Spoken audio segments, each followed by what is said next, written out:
दो संत एक साथ रहते थे।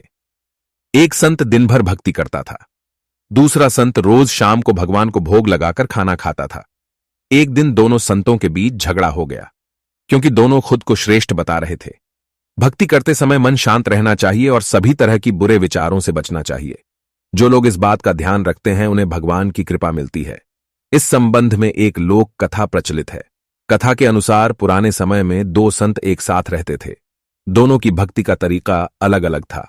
एक संत दिन भर तपस्या और मंत्र जाप करते रहता था, जबकि दूसरा संत रोज सुबह शाम पहले भगवान को भोग लगाता और फिर खुद भोजन करता था। एक दिन दोनों के बीच झगड़ा होने लगा कि बड़ा संत कौन है। इस दौरान वहां नारद मुनि पहुंच गए। नारद ने दोनों संतों से पूछा कि किस बात के लिए लड़ाई कर रहे हैं। संतों ने बताया कि हम यह तय नहीं कर पा रहे हैं कि दोनों में बड़ा संत कौन है। नारद ने कहा कि यह तो छोटी सी बात है, इसका फैसला मैं कल कर दूंगा।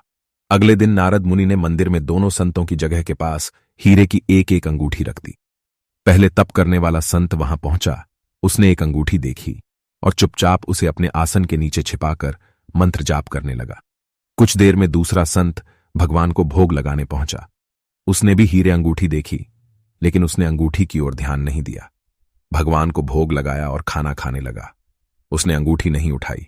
उसके मन में लालच नहीं जागा, क्योंकि उसे भरोसा था कि भगवान रोज उसके लिए खाने की व्यवस्था जरूर करेंगे। कुछ देर बाद वहां नारद जी आ गए। दोनों संतों ने पूछा कि अब आप बताएं कि हम दोनों में बड़ा संत कौन है।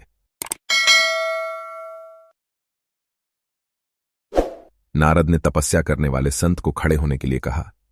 जैसे ही वह संत खड़ा हुआ तो उसके आसन के नीचे छिपी हुई अंगूठी दिख गई।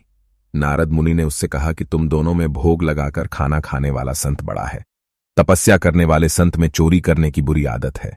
उसने भक्ति के समय में भी चोरी करने से संकोच नहीं किया, जबकि भोग लगाने वाले संत ने अंगूठी की ओर ध्यान तक नहीं दिया। इस कारण वही संत बड़ा है। प्रसंग की सीख। इस प्रसंग की सीख यह है कि भक्ति तभी सफल होती है जब भक्त के मन में बुरे विचार ना हो, भक्त बुरे काम ना करता हो। जिस भक्त के विचार पवित्र हैं और जो बुरे कामों से दूर रहता है, सिर्फ उसे ही भगवान की कृपा मिलती है।